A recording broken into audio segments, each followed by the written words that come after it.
नमस्कार। आज हम सहायक आचार्य परीक्षा में दिए गए पाठ्यक्रम के अनुसार बिहारी रत्नाकर के दोहों का अध्ययन करने जा रहे हैं। बिहारी रत्नाकर बिहारी द्वारा लिखी गई बिहारी सतसई का संपादन है, जो जगन्नाथ दास रत्नाकर के द्वारा किया गया है। जगन्नाथ दास रत्नाकर द्वारा बिहारी रत्नाकर के नाम से बिहारी सतसई के दोहों की समीक्षा की गई है और बिहारी सतसई की जितनी समीक्षाएं की गई हैं उनमें से आचार्य शुक्ल के अनुसार यह समीक्षा सबसे ऊपर है। हमारे पाठ्यक्रम में भी बिहारी रत्नाकर के 1 से 25 तक दोहे दिए गए हैं। आज हम उन्हीं का अध्ययन करेंगे। पहला दोहा जो बिहारी रत्नाकर में दिया गया है वो है, मेरी भवबाधा हरो राधा नागरी सोए, जातन की झाई परे श्याम हरित द्युति होए। मेरी भवबाधा हरो राधा नागरी सोए, वही चतुर राधिका। राधा नागरी चतुर, वही चतुर राधिका मेरी सांसारिक भव बाधा, सांसारिक बाधाओं का हरण करे, जातन की झाई परे, जिसके शरीर की परछाई पड़ने से श्री कृष्ण श्याम हरित द्युति होए, हरित वर्ण के हो जाते हैं। बिहारी एक बहुज्ञ कवि थे। उन्हें विषयों का ज्ञान था। यहाँ पर बिहारी के रंग संयोजन का ज्ञान हम देख रहे हैं कि किस तरह से राधा जो पीतवर्णी नायिका है और कृष्ण श्याम वर्ण के हैं, जब राधा की पीतवर्णी आभा कृष्ण के श्याम वर्ण पर पड़ती है तो वे हरे रंग के हो जाते हैं।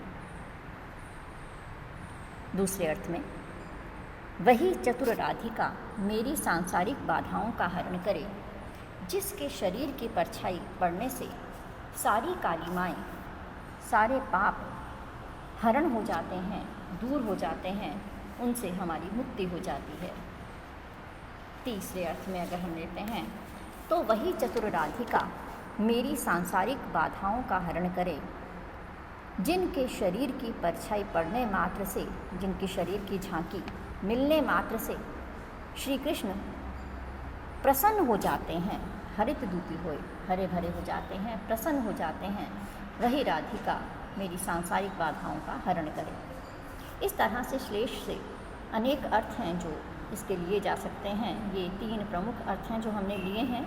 इसके अतिरिक्त भी विद्वानों ने अलग अलग अर्थ इसके लिए हैं। मंगलाचरण के रूप में हम इस दोहे को देखते हैं और श्लेष का चमत्कार इसमें हम देख सकते हैं। इसके बाद जो दूसरा दोहा बिहारी रत्नाकर में दिया गया है वो हम यहाँ पर नहीं कर रहे हैं, आप उसे खुद पढ़ सकते हैं अपने अंग के जान के। इसके बाद जो हम दोहा करने जा रहे हैं वो तीसरा दोहा है जो बिहारी रत्नाकर में दिया गया है। अरते टरत न बर परे, दई मरक मनु मैन, होड़ा होड़ी बढ़ी चले, चितु चतुराई नैन।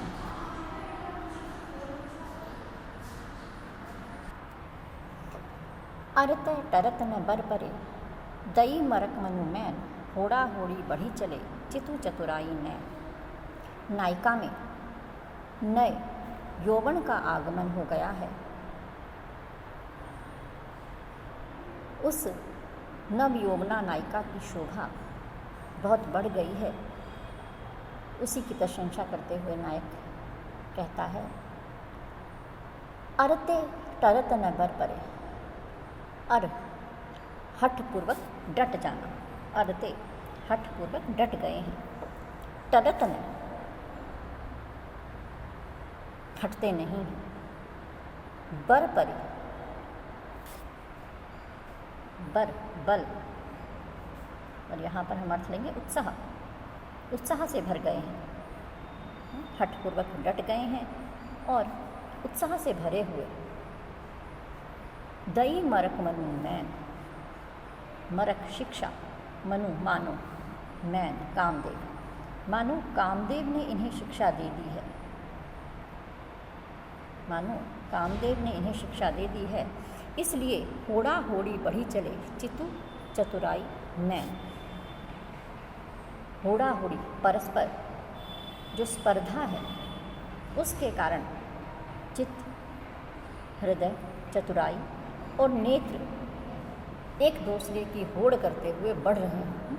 नायिका में क्योंकि यौवन का आगमन हो गया है, इसलिए नायिका का चित्त, चतुराई और नेत्र जो हैं आपस में होड़ा होड़ी कर रहे हैं, मानो कामदेव ने इन्हें ये शिक्षा दे दी है और इस कारण से ये होड़ कर रहे हैं, आपस में स्पर्धा कर रहे हैं।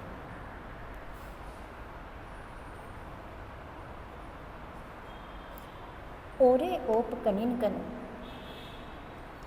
धनी गनी धनी सिरताज, मनी धनी के नेह की बनी छनी पटलाज।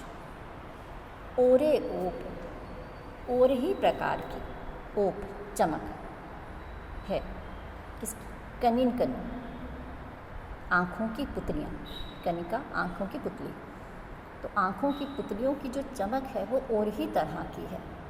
उस नायिका के आँखों की चमक, ओप, प्रभा और ही तरह की है, इसीलिए गनी धनी सिरताज, वह अपने प्रियतम के लिए सिरमौर हो गई है। अनेक जो सपत्नियां हैं उनमें से यह नायिका अपने प्रियतम के लिए शिरोमणि हो गई है। मनी धनी के नेह की, वह मणि अपने प्रियतम के प्रेम की मणि बनी हुई है। छनी पटलाज, लज्जा के घूंघट में छिपी हुई वह नायिका अपने प्रियतम के प्रेम की मणि बन गई है। कहने का मतलब यहाँ पर जो नायिका है उसके आँखों की चमक और ही प्रकार की है, सबसे अलग है। इस कारण से वो अपने प्रियतम के प्रेम की मणि बनी है। अन्य सब नायिकाओं में वो प्रियतम के लिए सिरमौर है, सबसे ऊपर है। सनी कज्जल चक झक लगन, उपजो सुदिन सने हो, क्यों न नृपति हुए भोगिवे, लही सुदेश सब देह। हमने बात की कि बिहारी बहुज्ञ कवि थे, उन्हें ज्योतिष का भी ज्ञान था, तो यही ज्ञान इस दोहे में हम देख सकते हैं। सनी कज्जल चक झक लगन, सनी कज्जल नायिका के आँखों में लगा हुआ काजल शनि है। चक झक लगन, चक चक्षु नेत्र, झक मछली के समान है।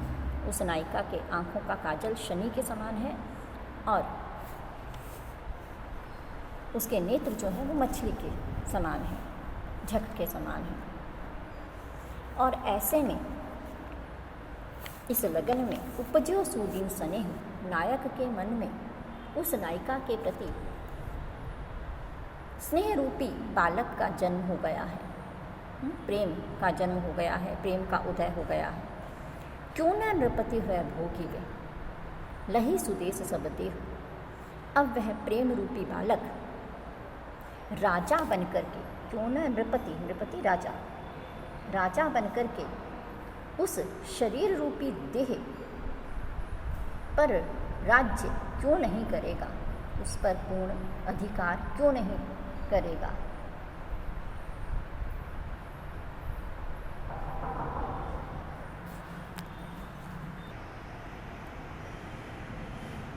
ज्योतिष के अनुसार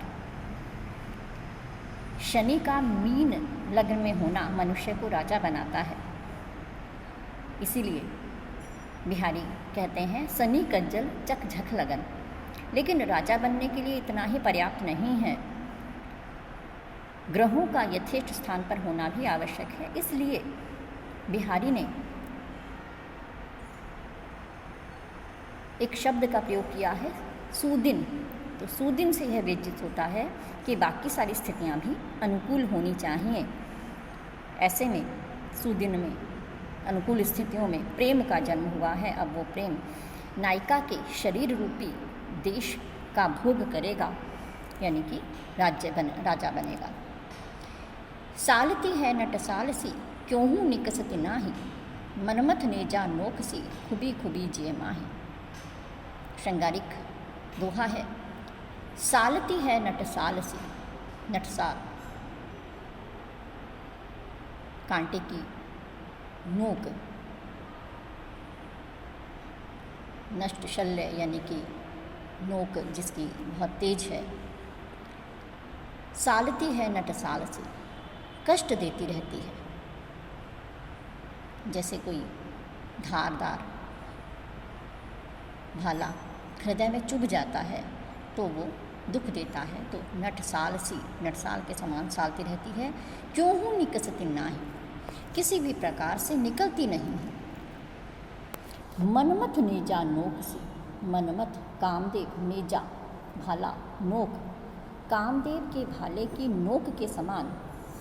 हे नायिका, तुम्हारा खुंबी नामक आभूषण, खुंबी कान में पहने जाने वाला आभूषण, खुबी नामक आभूषण मेरे हृदय में खुब गया है, चुभ गया है और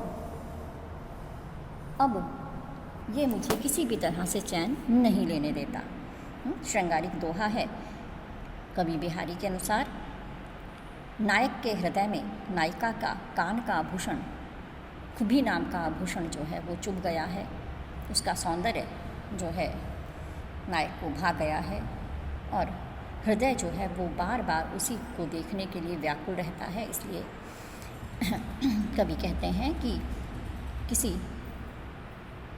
कांटे की नोक के समान मेरे हृदय में तुम्हारा ये खुबी नामक आभूषण चुभ गया है और कामदेव के भाले की नोक के समान ये है जो किसी भी प्रकार से निकलता नहीं है और हमेशा मुझे सालता रहता है, दुख देता रहता है। यमक अलंकार खुबी, खुबी एक का अर्थ तो है कान का आभूषण और दूसरे का अर्थ है चुभ जाना, हृदय में गड़ जाना, धंस जाना। तो ये हुआ यमक अलंकार। जुवती जोन्ह में मिली नेक न हो तिलखाई, सोंधे के डोरे लगी अली चली समझाई। जुवती जोन्ह में मिली, नायिका जोन्ह चांदनी में मिल करके, जोन्ह चांदनी, नायिका जो है वो चांदनी में मिल करके एकाकार हो गई है। नेक न हो तिलखाई, तनिक भी दिखाई नहीं देती है। सोंधे के डोरे लगी अली चली समझाई, क्योंकि नायिका जो है वो पद्मिनी नायिका है जिसके शरीर से कमल की सुगंध आती रहती है। इसलिए उसके शरीर से निकलने वाली उस सुगंध के सहारे सहारे ही अली, भंवरे और दूसरे अर्थ में हम ले सकते हैं सखी, सखियाँ जो हैं वो उसके साथ चली जा रही हैं या भ्रमर के समान उसके साथ जा रही हैं। तो दोनों अर्थ में हम ले सकते हैं सखी और भंवरा। तो शुक्लाभिसारिका नायिका है यहाँ पर और सखियाँ जो हैं क्योंकि उसे देख नहीं पा रही हैं, नायिका चांदनी के साथ मिलकर के अपने गोर वर्ण के कारण एकाकार हो गई है। इस कारण से उसके शरीर से निकलने वाली सुगंध के सहारे ही वो नायिका के साथ साथ जा रही हैं।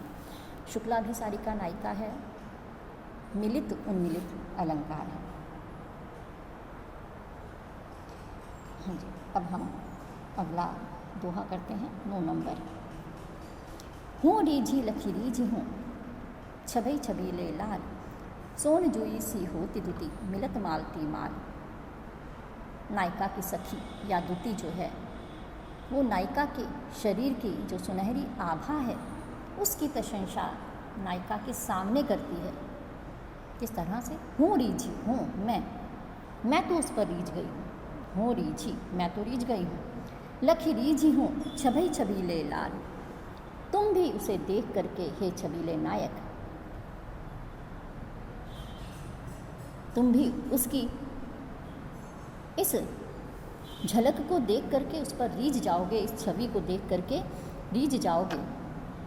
क्या है उसकी छवि? सोन जुई सी होती दुती, मिलत मालती माल। मालती की माला जो उसके गले में पड़ती है तो वह भी सोन जूही के समान हो जाती है, सुनहरी हो जाती है, क्योंकि नायिका जो है वो पीत वर्ण की है, तो उसकी पीत वर्णी आभा से मालती भी उसके शरीर से मिल करके स्वर्णिम आभा की सुनहरी हो जाती है। अगला हम देखते हैं। बहके सब जिए की कहत, ठोर कुठोर लखे न, छिन ओरे छिन ओर से ए छवि छाके नैन। बहके अपने वश में किए हुए बहक गए हैं।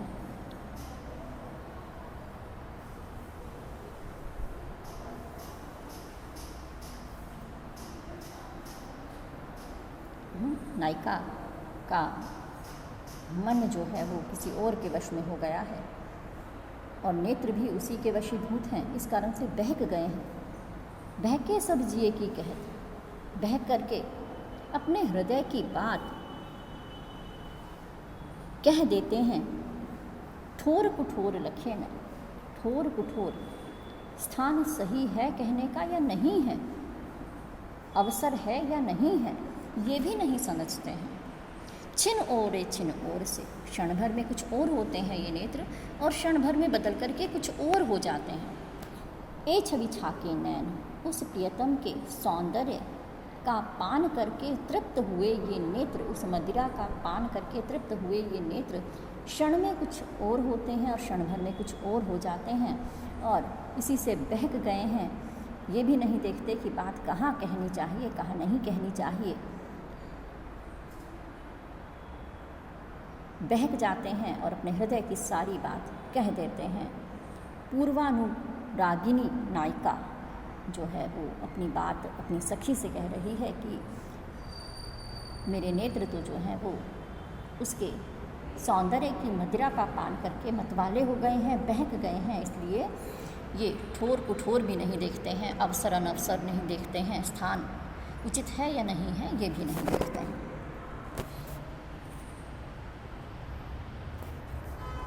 फिरी फिरी चित उत ही रहे तो, टूटी लाज की लाभ, अंग अंग छवि झोर में भयो भोर की नाव।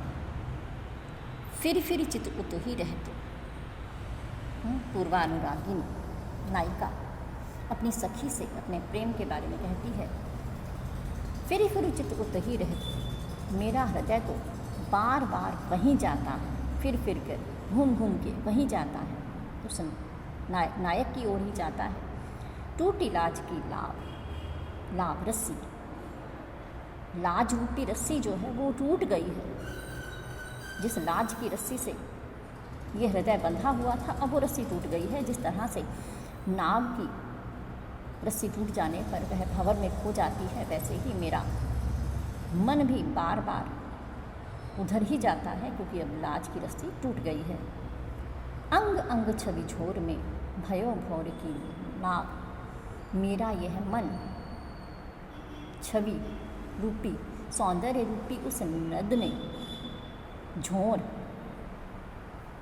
झूमते हुए गोलाकृति में घूमते हुए उस सौंदर्य रूपी नदी में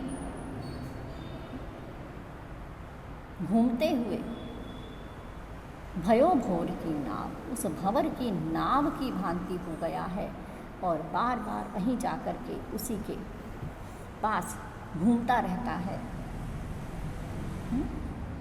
नायिका सखी से कहती है कि मेरा मन बार बार उधर जाता है, लाज की रस्सी टूट गई है और उस प्रियतम के अंग अंग के सौंदर्य के भंवर में मेरा मन जो है वो भंवर की नाव बन गया है। जिस प्रकार से किनारे से बांधने वाली रस्सी अगर नाव की टूट जाती है तो नाव पानी में बह करके भंवर में चक्कर काटने लगती है, वैसे ही मेरा मन भी लाज रूपी रस्सी के टूट जाने पर उस नायक के सौंदर्य के भंवर में ही चक्कर काट रहा है। नीकी दई अनाकनी, फीके परी गुहारी तजो मानो तारन बिरुदु बारक बारन उतारी नीके दई अनाकनी। भगवान अपने भक्त से कहते हैं, उलाहना देते हैं कि तुमने तो अच्छी आनाकानी की। फीकी परी गुहारी, मेरी तो पुकार ही फीकी पड़ गई है। तजो मनो तारण बिरुदु, मानो तुमने अपना तारण बिरुदु उद्धारकर्ता का यश त्याग दिया है, तज दिया है। बारक बारन उतारे, बारक एक बार, एक ही बार तुमने हाथी का उद्धार किया। बारनु हाथी, एक बार हाथी का उद्धार करने के बाद मानो आपने अपना तारने वाला जो यश था वो छोड़ दिया है। कहने का तात्पर्य, मुझे अभी तक उद्धार मोक्ष नहीं मिला है, तो जो तुम पापियों का उद्धार करते थे, मोक्ष करते थे, लगता है तुमने अपना यश को छोड़ दिया है, त्याग दिया है एक बार हाथी का उद्धार करके। ये अंतर्कथा हम जानते हैं कि किस तरह से मगरमच्छ से उद्धार करने के लिए भगवान स्वयं अवतरित होते हैं और जो है हाथी को बचा लेते हैं। चितई ललचोहे चखनि डटी घूंघट पटमाह छलसों चली छुआई के छिनकु छबीली छहा। चितई, पहले उस नायिका ने डट करके, ललचाते हुए, ललचोहें डट करके अपने ललचाते हुए चक्षुओं से पटमाह, घूंघट के पट में से, घूंघट में से डटकर देखा। घूंघट के पट में से अपने ललचाते हुए चक्षुओं से भली भांति उस नायक को देखा। छल सो चली छुआए, फिर वह किसी बहाने से, छलपूर्वक किसी बहाने से क्षण भर के लिए अपनी छाया छुआ करके चली गई। छिनकु छबीली छाया, वह छबीली छाया के लिए भी विशेषण है। वह अपनी छबीली छाया छुआ करके चली गई, या वह छबीली नायिका अपनी छाया छुआ करके चली गई। तो यहाँ पर सुंदर अनुप्रास का प्रयोग हम देख सकते हैं। छिनकु छबीली छहा में अनुप्रास अलंकार का प्रयोग हुआ है, श्रृंगारिक दोहा है।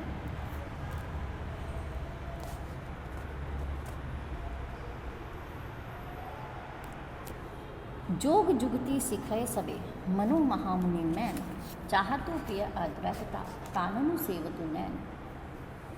जोग जुगती सिखय सबे, दो अर्थों में लेंगे इस दोहे का अर्थ, एक श्रृंगारिक अर्थ में और दूसरा योग के अर्थ में। चित्तवृत्तियों के निरोध के द्वारा जब जीवात्मा परमात्मा में लीन होना चाहती है, जोग जुगती सिखय सबे मनो महामुनि मैन, योग की युक्तियाँ, योग के उपाय, उस प्रियतम से मिलने के उपाय, दोनों अर्थों में, एक तो नायक से मिलने के उपाय, दूसरा जीवात्मा को परमात्मा में लीन करने के उपाय सिखय, सीख लिए हैं।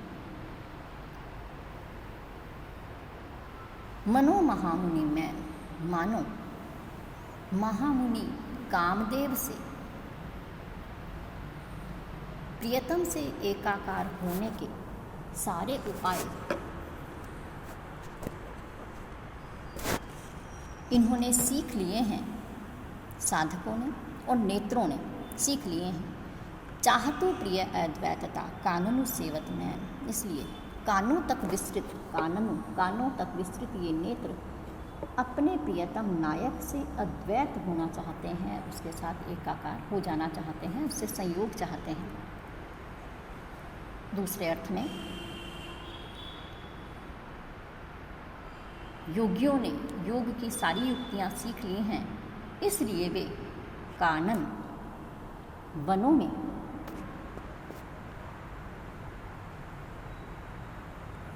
जाकर के नैनन संयमित आचार व्यवहार से उस ब्रह्म के साथ एकाकार हो जाना चाहते हैं।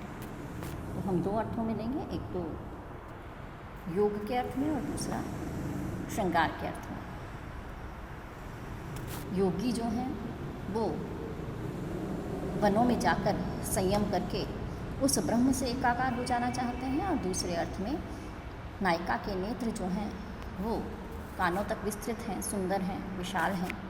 वे कामदेव से सारी युक्तियाँ सीख करके उस प्रियतम के साथ, नायक के साथ एकाकार हो जाना चाहते हैं।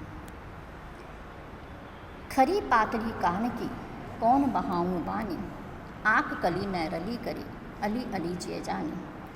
खरी पातली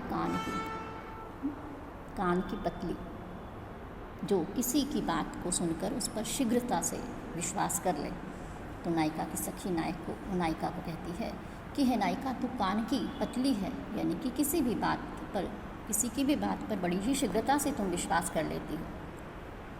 कौन बहाऊं बानी,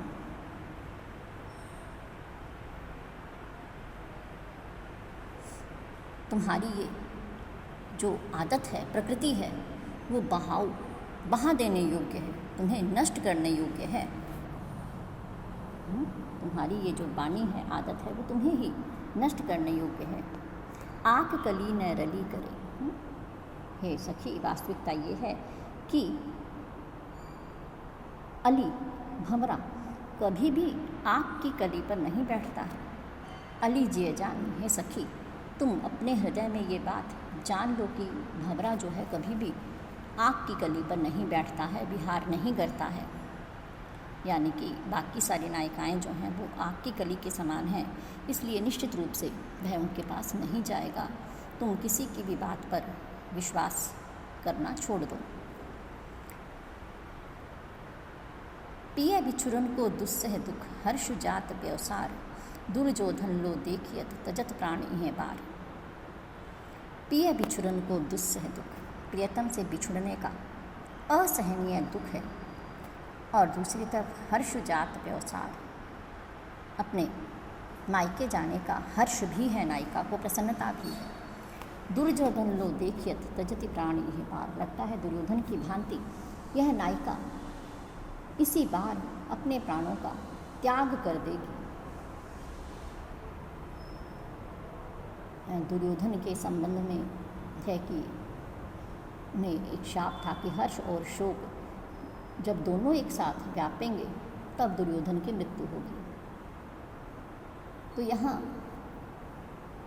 कवि ने अपनी कल्पना से नायिका की तुलना दुर्योधन से की है। सुख और दुख दोनों ही स्थितियाँ नायिका को व्याप रही हैं। प्रियतम से बिछुड़ने का दुख भी है और अपने मायके जाने का सुख भी है। तो ये दोनों ही सुख दुख उसे व्याप रहे हैं, तो उसकी स्थिति जो है वो दुर्योधन की भांति हो रही है। वो लगता है वह भी अपने प्राणों को त्याग देगी। ये कवि की कल्पना की समाहार शक्ति है। भाषा की समाज शक्ति तो है ही, कवि की कल्पना भी बहुत ऊंची है कि किस तरह से उन्होंने बिहारी ने दुर्योधन के साथ नायिका की तुलना की है। झीने पट में झुलमुली झलकती ओप अपार, सुर धनु की मनु सिंधु में लस्त सपल्लव डार। झीने पट में झुलमुली, झुलमुली नाम का आभूषण है जो नायिका के कानों में झिलमिला रहा है, और झीने पट में से उसकी चमक भी दिखाई दे रही है। झीने पट में झुलमुली झलकती ओप अपार। झीने पट में नायिका के पारदर्शी पट में से, घूंघट में से झुलमुली नामक आभूषण झिलमिला रहा है, उसकी अपार चमक उसमें से झलक रही है। ऐसा लग रहा है मानो सुरतरु की मनु, कल्प वृक्ष की मानो सिंधु में लस्ती सपल्लव डाल, समुद्र में पत्तों और डालियों सहित कल्प वृक्ष की शोभा विलास कर रही हो। कल्प वृक्ष पत्तों और डालियों सहित समुद्र में दिखाई दे रहा हो।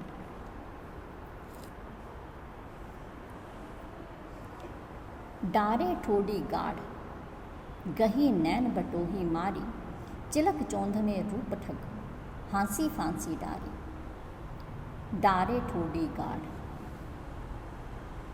नायक के नेत्र नायिका के शरीर की शोभा को देखते देखते उसकी ठोडी में बने हुए गड्ढे में पड़ जाते हैं। तो वहाँ इतना सौंदर्य है कि वहाँ से वे हट नहीं पाते हैं।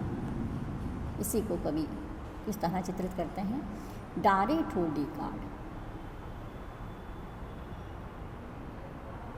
अपने ठोडी के गड्ढे में डाल देती है।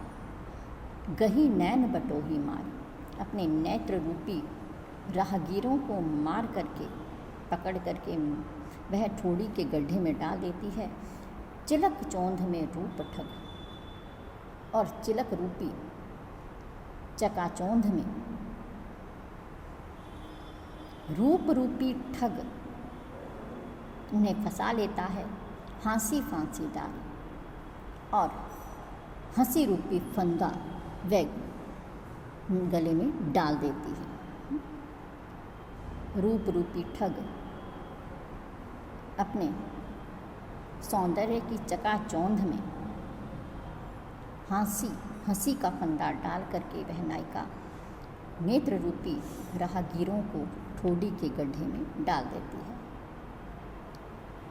कीने हूँ कोटिक जतन अब कही काढ़े कौन, भूमन मोहन रूप मिली पानी में कूलोन। कीने हूँ कोटिक जतन, अब कोई करोड़ों प्रयत्न कर ले, अब देखते हैं मेरे हृदय में से कौन निकालता है। भूमन मोहन रूप मिली, मोहन का रूप मिलकर के मेरे मन में इस तरह से एकाकार हो गया है, पानी में कूलोन, जैसे पानी में नमक मिलकर के एकाकार हो जाता है। अब कई करोड़ों प्रयत्न कर रहे हैं, लेकिन देखती हूँ अब कौन निकालता है। मेरे मन में कृष्ण का रूप इस तरह से मिलकर एकाकार हो गया है, जैसे पानी में नमक एकाकार हो जाता है।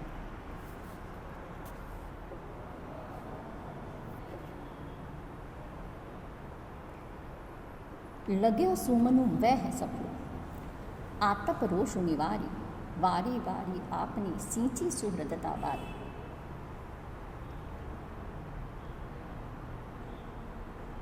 आज नायक नायिका के पास आने वाला है, लेकिन आया नहीं। इस विलंब के कारण नायिका कुछ रुष्ट है।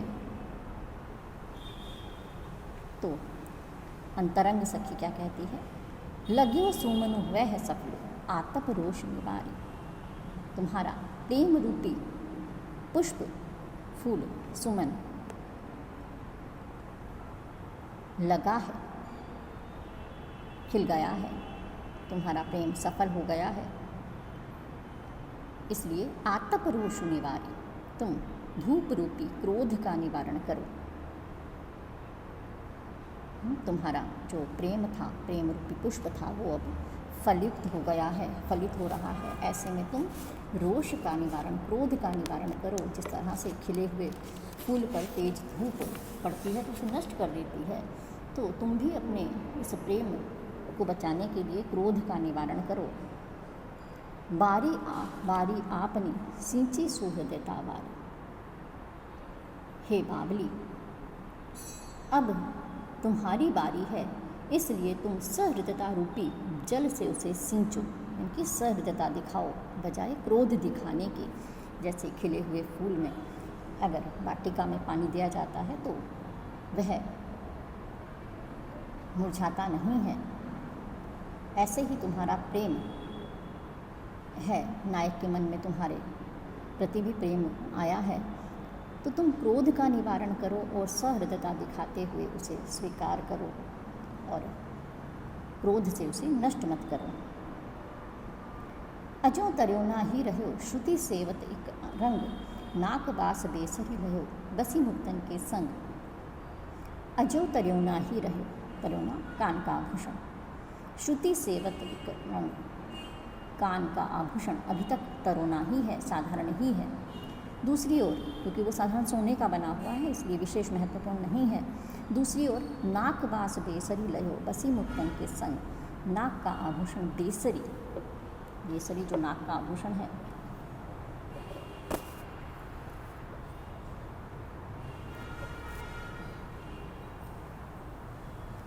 बेसरी जो नाक का आभूषण है उसमें मोती जड़े हैं, तो मोतियों का साथ पाकर उसने नाक जैसा ऊंचा स्थान प्राप्त कर लिया है। दूसरे अर्थ में अजो तरियो ना ही रहे, तरियो ना अभी तक तरे नहीं हैं, मुक्ति को प्राप्त नहीं हुए हैं, जिन्होंने मात्र वेदों का पठन पाठन ही किया, जिन्होंने उनको नहीं समझा, उनको नहीं जाना, वे अभी मोक्ष को प्राप्त नहीं हुए हैं। लेकिन नाक स्वर्ग का ऊंचा स्थान प्राप्त कर लिया है, बेसरी। अधम प्राणियों ने भी मुक्त व्यक्तियों का, संतों का साथ करने के बाद, जो अधम प्राणी थे उन्होंने भी नाक अर्थात स्वर्ग का स्थान प्राप्त कर लिया है। शेष अलंकार है अभंग और सभंग। तरियोना में एक बार हम पूरा अर्थ लेंगे, तरियोना कान का आभूषण, और दूसरी बार सभंग से हम तरियो ना, तरियो और ना को अलग अलग करके हम यहाँ पर जो है सभंग श्लेष से इसका अर्थ लेंगे। जम करी मुँह तरही पर्यो, इहीं धर हरि चित लाओ, विषय तृषा पर हरि अजो, नरहरि के गुण गाओ। हे मनुष्य, तू यमराज रूपी, यम रूपी हाथी के नीचे पड़ा हुआ है, काल के यम रूपी हाथी के नीचे, मुंह के नीचे पड़ा है, और निश्चित रूप से अब तुम्हें अपना हृदय, अपना मन इसी घड़ी हरि में लगाना चाहिए, ईश्वर में लगाना चाहिए। विषय तृषा परिहरि अजो, नरहरि के गुण गाओ। इसलिए विषय वासनाओं को परिहार त्याग करके अजों अभी से नरहरि के गुण गाओ। तुम नरसिंह भगवान का गुणगान करो, ईश्वर का गुणगान करो।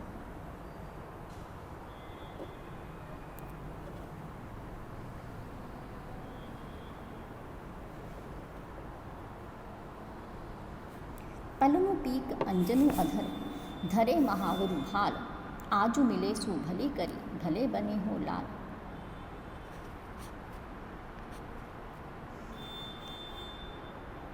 पलकों पर पीक है, अधरों पर अंजन है, और माथे पर महावर लगा हुआ है। नायक जो है वो किसी अन्य नायिका के पास जाकर आया है, और ये संकेत साफ इस बात को बता रहे हैं। तो नायिका व्यंग्य करती हुई कहती है, आज मिले सु भली करी, आज इस रूप में मिले हो, अच्छा किया जो तुम्हारा वास्तविक रूप मेरे सामने आ गया है। भले बने हो लाल, बहुत सुंदर वेशभूषा में तुम दिखाई दे रहे हो।